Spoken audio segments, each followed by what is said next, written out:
कहता है एज पर सीबीएसई गाइडलाइंस रिक्वायर्ड डायरी या आर्टिकल अबाउट 100 to 120, जिसमें कि आपके पास एक फॉर्मेट है। यहाँ पे प्लेस आ गया, डेट आ गया, डे आ गया, टाइम आ गया, डियर डायरी आप ऑप्शनल है, चाहे आप लिखना चाहो या नहीं लिखना चाहो। 5 नंबर पूरे हैं मेरे भाई। उस तरीके से आपके पास लास्ट नमस्ते भाइयों, मेरे भाई आप क्लास 9th में हो, अगर आपने इंग्लिश के अंदर में 10 में से 10 पूरे करने हैं मार्क्स, ग्रामर सेक्शन के अंदर में और सभी को छोड़ के सिर्फ 2 टॉपिक को, एक डायरी एंट्री, एक आपके पास ये डिस्क्रिप्टिव पैराग्राफ, बस ध्यान से इस वीडियो को सुन लेना, आपके पूरे नंबर हो जाएंगे। चाहे आप किसी भी बोर्ड हो, किसी भी स्टेट हो, चाहे मिड टर्म दे रहे हो या फाइनल दे रहे हो, हाफ ईयरली हो, फाइनल हो, कॉमन एग्जाम हो, कोई मैटर नहीं पड़ता, गवर्नमेंट स्कूल हो या प्राइवेट स्कूल हो, बस ध्यान से सुनना, क्योंकि इसके अंदर में आपके कंसेप्ट छुपे हुए हैं। अगर आप वो कंसेप्ट समझ जाओगे तो भाई कोई भी डायरी एंट्री लिख सकते हो, कोई भी डिस्क्रिप्टिव पैराग्राफ भी लिख सकते हो। समझे दोस्त? तो भाई आपको कुछ नहीं करना, कंप्लीट सेशन को देखियो, आगे मैं आपको चीजें समझाता हूँ। सबसे पहले मेरे भाई आप सबको फोकस करना है कि फोकस क्या करना है आपके सामने, ये राइटिंग सेक्शन में डायरी एंट्री आपके 5 मार्क्स के आएंगे। ये 5 मार्क्स में आपके क्या करना है, ध्यान से सुनना। इन 5 मार्क्स में आपको ज़्यादा मकसद कुछ भी नहीं है। ये देख रहे हो, diary entry is one of the most personal and informal category of the writing.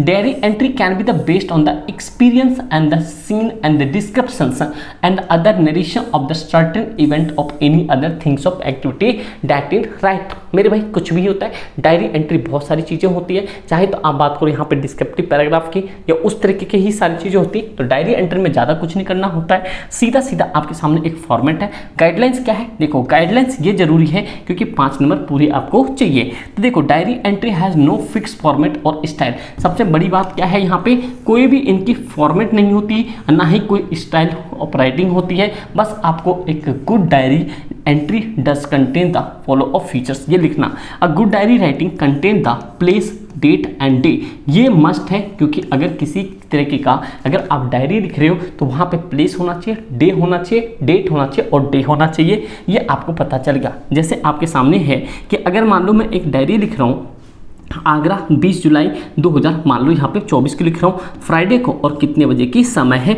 आपको ये फॉर्मेट आपको याद रखना है। इसका कोई भी फिक्स फॉर्मेट नहीं है, यही आपके सीबीएसई या डीयू अदर स्टेट के बोर्ड कहती है। लेकिन एक आपके पास एक गुड राइटिंग का फीचर्स होना चाहिए, जिसमें आपको प्लेस आना चाहिए, डेट आना चाहिए, डे आना चाहिए, ये सारी चीज़ें। समझे दोस्त? इतनी सारी चीज़ें होने के बाद आपके सामने नीचे ऑप्शन दिया हुआ है कि a diary doesn't need any formal heading, मतलब कि आपको कोई फॉर्मल हेडिंग की जरूरत नहीं होती है कि आप कोई रिस्पेक्टेड टू द डियर ऐसे करके लिखो। यहाँ पे it is optional, if you want you can give a suitable heading or the solution or your diary, you can even give a name of your diary, the style and the tone of generally informal and personal। ये आपके सीधे सीधे diary की matter ये हो गया कि आप डायरी लिख रहे हो, सीधा सीधा आपको डेट डालना है, प्लेस डालना है, टाइम डालना है, अपने अकॉर्डिंग सारी चीज़ें लिख देनी है जो भी आपने एक्सपीरियंस किया है। आपके सामने एक एग्जाम्पल है, जैसे आप यहाँ पे देख सकते हो दोस्त, ये सारे आपके डायरी के फॉर्मेट है जो कि सीबीएसई कहता है एज पर सीबीएसई गाइडलाइंस रिक्वायर्ड डायरी या आर्टिकल अबाउट 100 to 120, जिसमें कि आपके पास एक फॉर्मेट है। यहाँ पे प्लेस आ गया, डेट आ गया, डे आ गया, टाइम आ गया, डियर डायरी आप ऑप्शनल है, चाहे आप लिखना चाहो या नहीं लिखना चाहो। 5 नंबर पूरे हैं मेरे भाई। उस तरीके से आपके पास लास्ट में साइन ये हो गया। एक आपके सामने एग्जाम्पल है, जैसे कि मान लो यहाँ पे एग्जाम्पल दिया हुआ है कि यू आर अपनी से daily while you playing badminton in the court you saw that a guard fainted you help him and save his life. मतलब आप बैडमिंटन खेल रहे थे और वहाँ पे एक गार्ड के साथ मिसहैपनिंग हो गया, जो आप वहाँ से पहुँचे और आपने उसे हॉस्पिटल तक पहुँचा, उसके जीवन को सेव की। एक डायरी लिखनी है, आप क्या लिख सकते हो, यहाँ पे आपने यहाँ डेट लिखा, कंप्लीटली टाइम लिखा, dear diary today was a very certifying day for me. आप अपने हिसाब से सारी चीज़ों को लिख रहे हो, क्योंकि आपने किसी की लाइफ बचाई है, तो उसमें आप सीधा क्या लिख रहे हो, today was a very certifying day for me, आज का दिन मेरे लिए बहुत ज़्यादा सेटिस्फाइंग था। And while I was playing badminton, जब मैं बैडमिंटन खेल रहा था with my friends in the court, मतलब वो जो कोर्ट में बैडमिंटन खेलते हैं, I saw the guard collapsing on the ground. Collapsing का मतलब होता है गिर जाना, ठीक है भाई।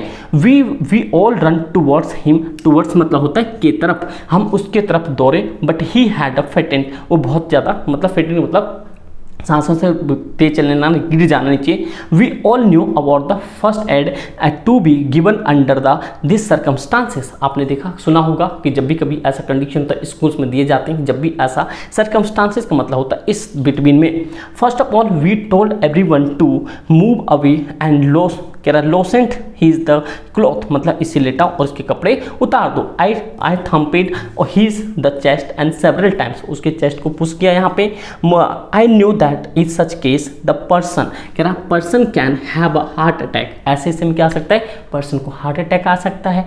आई worked for some time and with a grace of God opened his eye, and in the meanwhile my friend called the ambulance. Soon the ambulance came and took him to the hospital. I with my friends also went to the hospital and asked the doctor about the conditions. The doctor praised मतलब खुश हुआ है, शाबाशी दी us for our presence of mind and the first aid given. He told us that we have saved a precious life. समझे भाई, तो उन्होंने ऐसे करके आपने कंप्लीट एक स्टोरी बना दी। आपने जो भी चीज़ वो अपने अपनी डायरी में लिख ली कि एक मेमोरीज था। क्या आप लोगों के साथ कभी ऐसा हुआ है? अगर हुआ है तो अपनी एक छोटी सी डायरी एंट्री के फॉर्मेट है, छोटा सा अपना एक्सपीरियंस आप कमेंट सेक्शन में शेयर कर सकते हो। देखते हैं किसने कितना एक्सपीरियंस को शेयर किया है, मतलब किसको कितनी अच्छी राइटिंग आती है, मतलब कि डायरी राइटिंग या राइटिंग सेक्शन कह सकते हो। आपको सारी चीज़ पास्ट में लिखना है और कुछ नहीं करना। ये आपके इंग्लिश का रामबाण है और भाई मैथ्स का रामबाण चाहिए आपको अपने ऐप पे मिल जाएगा। ऐप डाउनलोड कर लो, क्लास 9 कैटेगरी में जाओ, ई बुक में जाओ। मैथ्स के लिए एक मतलब क्या ही बताऊँ मैं, रामबाण से भी रामबाण है, समझे दोस्त। उसके बाद आपके सामने डिस्क्रिप्टिव पैराग्राफ आ रहा है। ये आपके सामने डिस्क्रिप्टिव पैराग्राफ दे रखा है जो कि give proper introductions about the topic के बारे में बताना है। When the writing about the person, जब आप पर्सन के बारे में बात करो, focus on the physical detail के बारे में बात करना है। When writing about the place and the event, describe the first thing that strike about it and highlight all the same detail of the place और इवेंट। क्योंकि आप किसी भी चीज़ को क्या कर रहे हो, डिस्क्राइब करके लिख रहे हो। समझे दोस्तों, डिस्क्रिप्टिव पैराग्राफ मतलब कि आप चीज़ों को एक्सप्लेन करके बता रहे हैं। जैसे आपके सामने क्वेश्चंस है यहाँ पे, solve example. Your school organized a free eye camp for the student, मतलब कि स्टूडेंट के फ्री आई कैंप लॉन्च कर रहे हैं of your school during the summer break. Well known eye specialist we were invited on his the occasions. Write descriptive paragraph about the camp in about 100 to 120 words. ठीक है दोस्त, कोई दिक्कत नहीं है। You can use the following clues. आपको क्या करना पड़ेगा, maintaining the title, the date, the numbers of students benefits from this camp and where was the organized in school and all the help in the camp, special guest the owner at the जो कर रहे हैं, campaign कर रहे हैं। तो मेरे भाई आपको क्या करना है, इतनी सारी चीज़ें आपको डिस्क्रिप्टिव पैराग्राफ में डिस्क्राइब करना है। तो देखो कह रहा है यहाँ पे आई कैंप इन स्कूल, ये आपके टाइटल हो गया। कह रहा है during the summer break our school organized a 3 days free eye camp in the school auditorium from 10th to 12th June. Our school principal along with the few teachers and student volunteers help in the setting up the camp in the school. More than 150 students are resident living in यहाँ पर आ रहा है भाई vicinity and of the school visited the camp for eye checkup.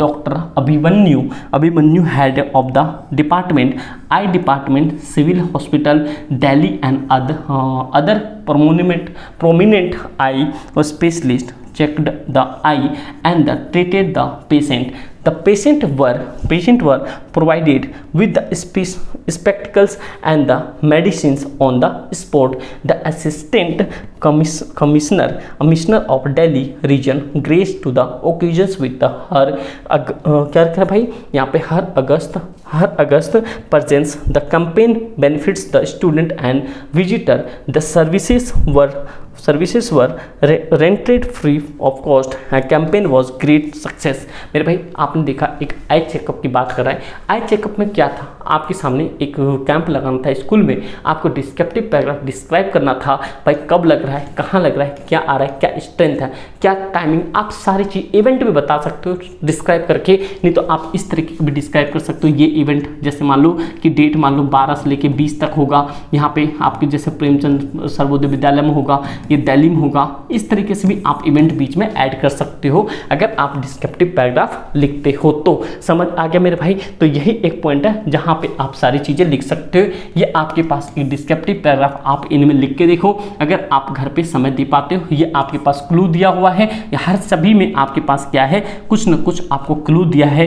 तो बस आप अपने तरीके से जो भी बेस्ट टू बेस्ट लगे वो कर लेना, लेकिन मेरे हिसाब से आप ये करना तो ज़्यादा बेहतर होगा। You were coming back from the school when you witnessed a road accident and describe the road accident your own words. आप चाहे जो अभी मैंने आपको एग्जांपल देकर बताया था कि वो आप अपने हिसाब से जो डायरी एंट्री में कुछ इस तरीके की आप क्या कर सकते हो, ये डायरी एंट्री आप आराम से डिस्क्रिप्टिव पैराग्राफ में आप यहाँ पे इस वाले टॉपिक में क्या कर सकते हो, यूज़ कर सकते हो। इस वाले में आप क्या कर सकते हो, यूज़ कर सकते हो। समझ आ गया? तो उम्मीद करता हूँ आपको सारी चीज़ें समझ आ गया होगा। दोस्त सीधी सीधी बात है, जितना अच्छे से चीज़ों को फोकस करोगे उतनी चीज़ें आ पाएगी। अभी आपके मिड टर्म होने वाले हैं, फिर फाइनल होंगे, अगले सेशन में फिर आगे ऐसा चलता जाएगा। ये एक एवरग्रीन टॉपिक था जो कि बहुत ही ज़्यादा इंपॉर्टेंट है। और भाई आप लोग से एक ही रिक्वेस्ट है, क्लास 9 में बहुत बच्चे फेल होते हैं। अगर आप चाहते हो इस बार अच्छे लेवल में पास होना, आपको कुछ नहीं करना है, मैक्सिमम प्रैक्टिस करनी है। अपने SSP पे प्लेलिस्ट में जाओ, जितने भी इंपॉर्टेंट क्वेश्चन हो, मैथ्स का, SST का, इंग्लिश का, सबका भाई सारे कर डालो। और भाई एप्लीकेशन से ऐप मतलब कि एप्लीकेशन प्ले स्टोर से एप्लीकेशन डाउनलोड करके ई बुक में मैथ्स का जो 3 सेट है वो आप जरूर लगाना, क्योंकि पेपर हूबहू सेम लेवल का आता है और सेम लेवल का ही आएगा हमेशा। समझे दोस्त? और व्हाट्सअप ग्रुप से जरूर जुड़ना। कोई दिक्कत परेशानी होगी कमेंट करना, बाकी मौज करो, बस आप लोग टेंशन फ्री हो। ठीक दोस्त, thank you so much and जय हिंद।